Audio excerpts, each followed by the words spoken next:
வணக்கம். தரவுகளின் அடிப்படையிலான எங்களோட இந்த விரிவான தேடலுக்கு உங்களை அன்போடு வரவேற்கிறோம். வணக்கம். இன்னைக்கு நாம ரொம்ப ஆழமான ஒரு விஷயத்த பேச போறோம். அதாவது தமிழக அரசியல் களத்தோட உளவியலை புரிஞ்சுக்க உதவுற ஒரு முக்கியமான ஆவணம் இது. ஆமா, கண்டிப்பா. நீங்க அரசியலை தொடர்ந்து கவனிச்சுட்டு வர்றவரா இருந்தாலும் சரி, இல்ல தேர்தல் நேரத்துல மட்டும் என்ன நடக்குதுன்னு பாக்குறவரா இருந்தாலும் சரி, இந்த உரையாடல் உங்களுக்கு நிறைய புதிய விஷயங்களை கொடுக்கும். இன்னைக்கு நாம அலச போற ஆதாரம் நாம் தமிழர் கட்சியோட தலைமை ஒருங்கிணைப்பாளர் சீமான் சமீபத்துல வெளியிட்ட அந்த பிரம்மாண்டமான வேட்பாளர் பட்டியல். புதிய தலைமுறை தொலைக்காட்சியில வெளியான அவரோட முழுமையான உரையோட எழுத்து வடிவத்தை தான் நாம் எடுத்திருக்கோம். கரெக்ட். ஆனா இந்த உரையாடலுக்குள்ள போறதுக்கு முன்னாடி நாம ஒரு விஷயத்தை ரொம்ப தெளிவா பதிவு செஞ்சாகணும். ஆமா, சொல்லுங்க. இந்த விவாதத்தோட நோக்கம் எந்த ஒரு அரசியல் கட்சிக்கும் ஆதரவு கொடுக்கறதோ இல்ல அவங்கள விமர்சிக்கிறதும் கிடையாது. கண்டிப்பா கிடையாது. மூல கட்டுரையில என்ன தகவல்கள் இருக்கோ, ஒரு அரசியல் கட்சியோட உரைக்குள்ள என்ன வியூகங்கள் புதைஞ்சிருக்கோ, அதை எந்த சார்பும் இல்லாம அப்படியே நடுநிலையோட உங்களுக்கு கடத்துறது மட்டும்தான் நம்ம வேலை. சரியா சொன்னீங்க. இது சும்மா ஒரு வேட்பாளர் பட்டியல் வாசிப்பு கிடையாது. ஒரு கட்சியோட ஒட்டுமொத்த தேர்தல் வியூகம், சமூக பார்வை, அப்புறம் கொள்கைகளை வெளிப்படுத்துற ஒரு ஆவணம். உண்மைதான். நம்ம நோக்கம் என்னன்னா, பல டசன் பேர்களை கொண்ட இந்த நீண்ட பட்டியலுக்கு பின்னாடி இருக்கிற வியூகத்தை புரிஞ்சுக்கிறது தான். அதாவது அந்த வேட்பாளர்களோட கல்வி பின்னணி எதை குறிக்குது? ஆமா. அப்புறம் ஏன் சில குறிப்பிட்ட வரலாற்று தலைவர்களோட வாரிசுகள் தேர்ந்தெடுக்கப்பட்டிருக்காங்க? தனித்து போட்டியிடுறதோட அரசியல் கணக்கு என்ன? இதெல்லாமே பார்க்க போறோம். ஆமா, ஆரம்பிக்கலாம். இப்போ அரசியல் கூட்டணிகள், தொகுதி பங்கீடுகள்னு களமே பரபரப்பா இருக்கிற ஒரு நேரத்துல சீமான் தன்னோட கட்சி 5வது முறையா தனித்து போட்டியிடுது அப்படின்னு ரொம்ப அழுத்தமா பதிவு செய்றாரு. அவர் என்ன சொல்றாருன்னா, ஒரு தலைவன் தான் மண்ணையும் மக்களையும் முழுமையா நம்பணும், நேசிக்கணும்னு சொல்றாரு. ஆமா. நாங்க ஏன் மண்ணையும் மக்களையும் முழுமையா நம்பி 5வது முறையா 8 கோடி மக்களோட இணைஞ்சு நிக்கிறோம்னு சொல்றாரு. கூட்டணிகள் தான் வெற்றியை தீர்மானிக்கணும்னு ஒரு எழுதப்படாத விதி இங்க இருக்கும்போது இந்த நிலைப்பாடு கொஞ்சம் வித்தியாசமா இருக்குல்ல? உண்மையாவே இது ரொம்ப வித்தியாசமான அணுகுமுறை தான். இத நம்ம ஒரு பரந்த அரசியல் கோணத்துல பார்த்தாதான் அதோட முழு வீரியம் நமக்கு புரியும். அதாவது ஒரு சாதாரண தேர்தலா அவர் இதை பார்க்கல. கண்டிப்பா பார்க்கல. அவரோட வார்த்தைகள்லயே சொல்லணும்னா, எத்தனையோ தேர்தல் வந்திருக்கு, ஆனா ஒரு மாறுதலும் வரல. இந்த தேர்தல் மிகப்பெரிய மாறுதலா இருக்கணும்னு சொல்றாரு. இங்க நாம கவனிக்க வேண்டிய விஷயம் என்னன்னா, கூட்டணி அப்படிங்கிறது மரபான கட்சிகளுக்கு பலம் சேர்க்கும், வாக்கு வங்கிய ஷேர் பண்ணிக்க உதவுற ஒரு உத்தி. ஆமா, வழக்கமா நடக்கிறது தான் அது. ஆனா அத முற்றிலுமா நிராகரிச்சுட்டு 8 கோடி மக்களோட மட்டும்தான் எனக்கு கூட்டணி அப்படின்னு அவர் வைக்கிற வாதம் அந்த கட்சியோட தனித்துவமான அரசியல் உளவியலை காட்டுது. தாங்கள் எந்த சமரசத்துக்கும் தயாரா இல்லைன்னு சொல்ல வராங்க. கரெக்ட். மரபான கூட்டணிகள் மேல தங்களுக்கு நம்பிக்கை இல்ல, மக்களோட நேரடி தொடர்பு தான் நாங்க நம்புறோம்னு முன்னிறுத்துறாங்க. இது தங்கள ஒரு மாற்று சக்தியா காட்டிக்கிற தெளிவான வியூகம். இப்போ இந்த வியூகத்தோட இன்னொரு சுவாரஸ்யமான பக்கத்தை நம்ம பார்க்கணும். அவர் வாசிச்ச அந்த பட்டியலை கேட்கும்போது இது ஒரு அரசியல் மேடையா இல்ல ஒரு பல்கலைக்கழக பட்டமளிப்பு விழாவான்னு எனக்கு ஒரு நிமிஷம் தோணுச்சு. எனக்கும் அதே உணர்வு தான் இருந்துச்சு. அவர் வாசித்த ஒவ்வொரு பேருக்கு முன்னாடியும் ஒரு கல்வி தகுதி இருக்கு. மருத்துவர்கள், பொறியாளர்கள், முனைவர்கள், வழக்குரைஞர்கள், அப்புறம் முதுகலை பட்டதாரிகள், ஆசிரியர்கள்னு ஒரு பெரிய படித்த இளைஞர் பட்டாளத்தையே களத்துல இறக்கியிருக்காரு. மூலக்கட்டுரையில அந்த பட்டியலை பாத்தீங்கன்னா சும்மா ஏதோ ஒரு பட்டம் இல்ல. இளங்கலை வணிகவியல், முதுநிலை ஆங்கிலம், இளநிலை வேதியியல், முதுநிலை கணினி பயன்பாடுன்னு ரொம்ப துல்லியமா அவங்களோட கல்வி பின்னணியே அவர் மேடையில பதிவு செய்றாரு. இது சமூக மட்டத்துல ரொம்ப முக்கியமான ஒரு நகர்வுன்னு தான் சொல்லணும். எப்படின்னு கொஞ்சம் விரிவா சொல்றீங்களா? அதாவது மரபான அரசியல்வாதிகள்னா இப்படிதான் இருப்பாங்கன்னு ஒரு பிம்பம் நம்ம சமூகத்துல ரொம்ப காலமாவே இருக்கு. ஆமா, அதிகாரம், பணபலம் இதெல்லாம் இருக்கணும்னு நினைப்பாங்க. அதேதான். அந்த மாதிரி பிம்பத்தை உடைக்கணும் அப்படிங்கறது தான் அவங்களோட நோக்கமா தெரியுது. ஒரு அறிவுசார் சமூகத்தை, அதாவது நல்ல கல்வி பின்புலம் கொண்டவங்கள நேரடியா அதிகாரத்தை நோக்கி நகர்த்துற ஒரு முயற்சி இது. புரியுது. படித்த இளைஞர்களை முன்னெடுத்துறது மூலமா நாங்க மாற்று அரசியல் பேசுறோம் அப்படிங்கறத வெறும் மேடை பேச்சா மட்டும் நிறுத்திக்காம களத்துல வேட்பாளர் தேர்வு மூலமாவே நிரூபிக்க முயற்சி பண்றாங்க.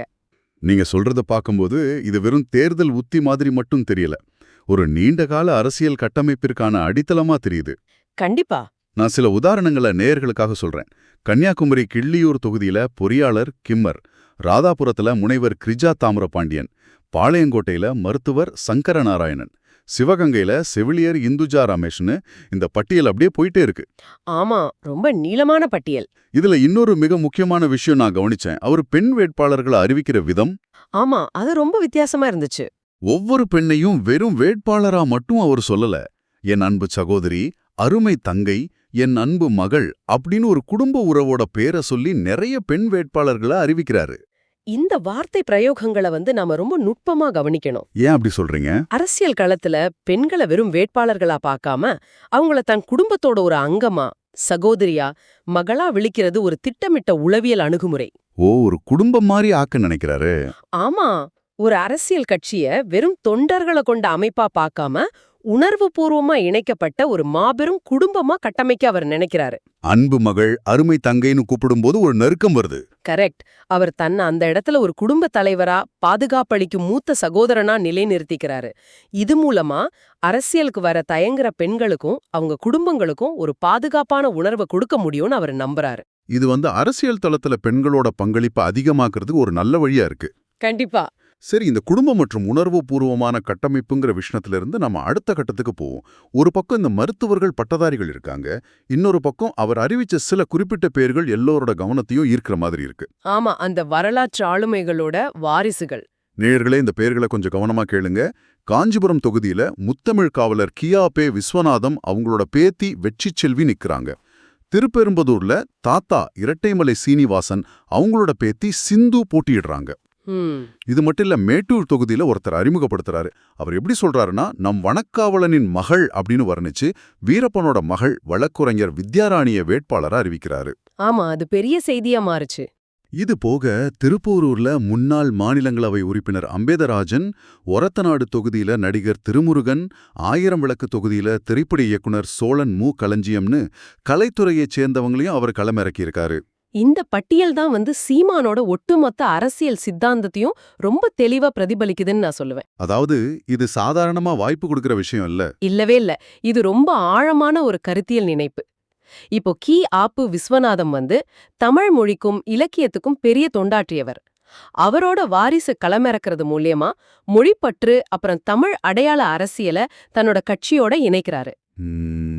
மறுபுறம் பாத்தீங்கன்னா, இரட்டைமலை சீனிவாசன் அப்படிங்கிற ஆளுமை ஒடுக்கப்பட்ட மக்களோட உரிமைகளுக்காகவும் சமூக நீதிக்காகவும் போராடிய ஒரு மாபெரும் தலைவர்.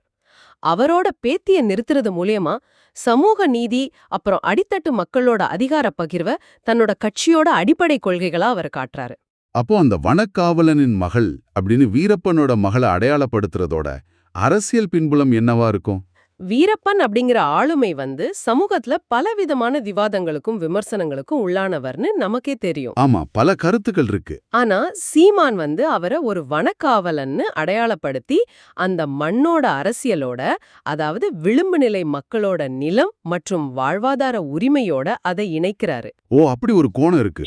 ஆமா, தேசிய அளவிலேயோ இல்ல மாநில அளவிலேயோ இருக்கிற பெரிய கட்சிகள் தொட தயங்குற ஆளுமைகளை, அவங்களோட வாரிசுகளை தேடி பிடிச்சு முன்னிறுத்துறது ஒரு பெரிய விஷயம். நாங்க நேற்று முளைச்சவங்கள இல்லைன்னு சொல்ல வர்றாங்க. எக்ஸாக்ட்லி. சமூக நீதிக்காகவும் மொழிக்காகவும் மண்ணின் உரிமைக்காகவும் போராடிய அந்த வரலாற்று தலைவர்களோட தொடர்ச்சி தான் நாங்க அப்படிங்கிற செய்திய தொண்டர்களுக்கும் மக்களுக்கும் ரொம்ப ஸ்ட்ராங்கா கடத்துறாரு. இது பல்வேறு சமூக போராட்ட வரலாறுகளை தன்னோட கட்சியோட கொடைக்கு கீழே கொண்டு வர்ற ஒரு பெரிய கருத்தியல் நகர்வு தான். கண்டிப்பா. அந்த பார்வையில பார்க்கும்போது இந்த பட்டியலோட அரசியல் பரிமாணம் நமக்கு முழுமையா புரியுது. சரி, இப்போ இவ்ளோ பேல தமிழ்நாடு முழுக்க நிறுத்திய சீமான் தனக்காக எந்த களத்தை தேர்ந்தெடுத்திருக்காரு அப்படிங்கிறது ரொம்ப சுவாரஸ்யமானது. ஆமா, அவர் நிக்கிற தொகுதி, அவர் தனக்காக தேர்ந்தெடுத்த களம் காரைக்குடி. காரைக்குடி. ஆமா, அந்த மண் அவர் வர்ணிக்கிற விதம் ஒரு நீண்ட வரலாறையே நம்ம கண் முன்னாடி கொண்டு வருது. எப்படி சொல்றாரு? நம்முடைய வீர பெரும்பாட்டியார் வேலுநாச்சியார் உளவிய மண்ணிலே, நம்முடைய வீர பெரும்பாட்டங்கள் மருது பாண்டியர்கள் நடமாடிய நாட்டிலே, கவிச்சக்கரவர்த்தி கம்பன் பிறந்த மண்ணிலே, கவியரசன் நம்முடைய தாத்தா கண்ணதாசன் பிறந்த மண்ணிலே, களத்திலே நிற்கிற உங்கள் அன்பு மகன் பிறந்த மண்ணிலே, காரைக்குடியில இந்த முறை நான் நிக்கிறேன்னு ரொம்ப உணர்ச்சிபூர்வமா அறிவிக்கிறார். சாதாரணமா ஒரு கட்சியோட தலைவர் தனக்கான தொகுதியை தேர்ந்தெடுக்கும் போது எப்படி யோசிப்பாங்க? எங்க வெற்றி வாய்ப்பு அதிகம், எந்த சமூக வாக்குகள் அங்க அதிகம்னு நிறைய புள்ளி விவரங்களை வச்சுதான் ஒரு பாதுகாப்பான தொகுதியை முடிவெடுப்பாங்க. ஆமா, அப்படிதான் நடக்கும். ஆனா இங்க நாம கவனிக்க வேண்டியது, சீமான் அந்த மண்ணோட வீர வரலாற்றையும் இலக்கிய பெருமையும் ஒரு குறியீடா பயன்படுத்துறாரு. வேலுநாச்சியார், மருதுபாண்டியர்கள், அப்புறம் கம்பன், கண்ணதாசன் எல்லாரையும் இணைக்கிறாரு. கரெக்ட். இது எல்லாமே அவரோட அரசியல் அடையாளத்தோட பொருத்தி பார்க்கறாரு. அது ஒரு பாதுகாப்பான தொகுதியா அப்படிங்கறத தாண்டி அது ஒரு குறியீட்டு சிறப்புமிக்க மண் அப்படிங்கறத தான் ஒரு அரசியல் களத்துல முன்வைக்கிறாரு. இது தொண்டர்கள் மத்தியில ஒரு பெரிய வரலாற்று உணர்வு தூண்டும். நிச்சயமா தூண்டும். உண்மையாவே இது சிந்திக்க வைக்கிற விஷயம்தான். ஒரு தொகுதியை வெறும் நிலப்பரப்பா பார்க்காம ஒரு வரலாற்று சின்னமா மாத்துறது வித்தியாசமான நகர்வு. இப்ப நம்ம இந்த உரையோட கடைசி பகுதிக்கு வருவோம். சொல்லுங்க. அவர் தேர்தல் ஜனநாயகத்தை பத்தி பேசும்போது மக்கள் கிட்ட ஒரு கோரிக்கை வைக்கிறாரு. வாக்குக்கு காசு கொடுப்பவர்கள் அல்ல நாங்கள், உங்கள் வாழ்க்கையை பற்றி சிந்திப்பவர்கள்னு சொல்றாரு. ஆமா. நாம நோட்டை வாங்கிக்கிட்டு ஓட்ட விக்கிறோம், அவங்க அந்த ஓட்ட வாங்கிக்கிட்டு நாட்டை விக்கிறாங்கன்னு ரொம்ப கடுமையா விமர்சிக்கிறாரு. தேர்தல் அரசியல்ல பணப்புழக்கம் பத்தி இந்த மாதிரி பேசுறது ஜனநாயகத்துக்கு ரொம்ப அவசியமான ஒண்ணு. அது அவர் ரொம்ப எளிய வார்த்தைகள்ல மக்கள்கிட்ட கொண்டு சேர்க்கிறாரு. ஆமா, ரொம்ப ஷார்ப்பா இருந்துச்சு. ஆனா அந்த உரையோட ஒட்டுமொத்த உளவியலையும் நாம புரிஞ்சுக்கணும்னா இதோட கடைசி கட்டத்தை நாம உற்று நோக்கணும். ஏன், அங்க என்ன நடந்துச்சு? ஒரு பிரம்மாண்டமான அரசியல் மாநாடு நடக்குது, வேட்பாளர்கள் அறிமுகம் முடியுது, உணர்ச்சிகரமான உரை முடியுது. அடுத்து என்ன நடக்கும்னு நம்ம பார்த்துட்டு இருக்கும்போது மேடையில அவர் திடீர்னு ஒரு குடும்ப தலைவரா மாறிடுறாரு. ஆமா, அந்த ஹெல்மெட் விஷயம் தானே. கரெக்ட். தொண்டர்களை பார்த்து, வரும்போது பார்த்தேன், 2 தம்பிகள் தலைக்கவசம் அணியாம பைக்ல வந்தீங்க, இது மிகப்பெரிய தவறுன்னு மேடையிலேயே கண்டிக்கிறாரு. ஒரு பெரிய அரசியல் மாநாட்டோட முடிவுல சாலை பாதுகாப்பு பத்தி ரொம்ப ஸ்ட்ரிக்டா ஒரு அறிவுரை வருதுங்கிறது நிஜமாவே ஒரு எதிர்பாராத நிகழ்வு தான். அவர் ஏன் அந்த நேரத்தை அதுக்கு தேர்ந்தெடுத்தாருன்னு நாம யோசிக்கணும். ஏன் அப்படி செஞ்சிருப்பாரு? இங்கதான் நம்ம முதல்ல பேசின அந்த குடும்ப அமைப்பு அப்படிங்கிற கருத்தியல இணைச்சு பார்க்கணும். அவர் சும்மா பாதுகாப்பா போங்கன்னு சொல்லல. அந்த தவறை என் உடன்பிறந்தார்கள் பிரபாகரனின் பிள்ளைகள் ஒருபோதும் செய்யக்கூடாதுன்னு சொல்றாரு. விடுதலை புலிகளோட தலைவர் பிரபாகரனை அவங்க அரசியல் வழிகாட்டியா ஏத்துக்கிட்டு இருக்கிறாங்க அப்படிங்கிறது இதன் மூலமா வெளிப்படுது. ஆனா ஒரு சாலை விதியை கடைபிடிக்கிறதுக்கு கூட அந்த தலைவரோட பேரை சொல்லி அவரோட பிள்ளைகள் ஒழுக்கமா இருக்கணும்னு சொல்றது ரொம்ப முக்கியமானது. அதாவது தொண்டர்கள் மத்தியில ஒரு கட்டுப்பாட்டு கொண்டு வருவாரு. ஆமா, ஒரு குடும்ப தலைவர் மாதிரி அவர் கண்டிக்கிறாரு. ஆரம்பத்துல வேட்பாளர்களை அன்பு மகள் தங்கைன்னு அரவணைச்ச அதே குரல் இங்க தம்பிகள் தவறு செய்யக்கூடாதுன்னு அதிகாரத்தோட கண்டிக்குது. ஒரு ராணுவ கட்டுப்பாடு மாதிரி. அதேதான். வெறும் அரசியல் தலைவரா இல்லாம தொண்டர்களோட தனிப்பட்ட ஒழுக்கத்திலையும் அக்கறை காட்டுற ஒரு மூத்த தலைவனா அவர் தன்னை நிலைநிறுத்திக்கிறாரு. நாம இப்போ இந்த விரிவான தேடலோட இறுதிக்கு வந்துட்டோம். சுருக்கமா சொல்லணும்னா, வெறும் பெயர்களை கொண்ட ஒரு வேட்பாளர் பட்டியல நாம நினைச்ச ஒரு ஆவணத்துக்குள்ள எவ்வளவு ஆழமான அரசியல் செய்திகள் இருக்குன்னு நாம இன்னைக்கு பார்த்தோம். கண்டிப்பா நிறைய விஷயங்கள் இருந்துச்சு. மருத்துவர்கள், பொறியாளர்கள்னு படித்த இளைஞர்களை முன்னிறுத்துறது, அப்புறம் வரலாற்று ஆளுமைகளோட வாரிசுகளை உள்ளடக்கி ஒரு தொடர்ச்சியை தக்க வைக்கிறது, கூடவே எந்த கட்சியோடும் கூட்டணி இல்லாம தனித்து நிக்கிற துணிச்சல், இது எல்லாமே சீமான் எப்படி தன்னோட வியூகமா மாத்திருக்காருன்னு நம்ம ரொம்ப விரிவா பார்த்தோம். நிச்சயமா இந்த தரவுகளை வச்சு ஒரு கட்சியோட அடிநாதமா இருக்கிற உளவியலை எப்படி புரிஞ்சுக்கலாம் அப்படிங்கிறதுக்கு இந்த அலசல் ரொம்ப உதவியா இருக்கும். ஆமா, அறிவார்ந்த சமூகத்தை உருவாக்குறது, வரலாற்றோட நீட்சியா தங்களை காட்டுறது, தொண்டர்களை ஒரு உணர்வுபூர்வமான குடும்ப கட்டுப்பாட்டுக்குள்ள வச்சிருக்கிறது, எல்லாமே பெரிய அரசியல் கட்டமைப்பு தான். இது தேர்தல்ல எந்த அளவுக்கு வாக்குகளா மாறும்னு நாம பொறுத்திருந்து தான் பார்க்கணும். நேயர்களே, உங்ககிட்ட ஒரு கேள்வியோட இந்த உரையாடலை நாங்க இன்னைக்கு நிறைவு செய்றோம்.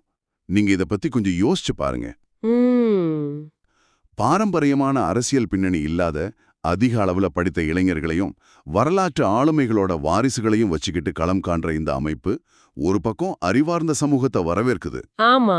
ஆனா மறுபக்கம் பிரபாகரனின் பிள்ளைகள்னு சொல்லிக்கிட்டு தலக்கவசம் அணியறது வர தொண்டர்களை மேடையிலேயே கண்டிக்கிற ஒரு தீவிரமான ராணுவ கட்டுப்பாடு கொண்ட அமைப்பாகவும் இருக்கு. கரெக்ட்.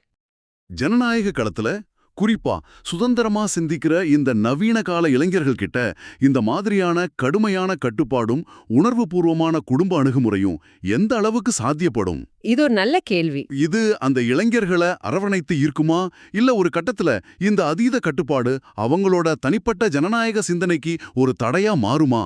இந்த தரவுகளை வச்சு நீங்களே சிந்திச்சு பாருங்க. கண்டிப்பா யோசிக்க வேண்டிய விஷயம்தான். மீண்டும் ஒரு சுவாரஸ்யமான தரவுகளோட தேடல்ல உங்களை சந்திக்கிறோம். அதுவரை தொடர்ந்து சிந்திப்போம், கத்துப்போம். நன்றி. நன்றி.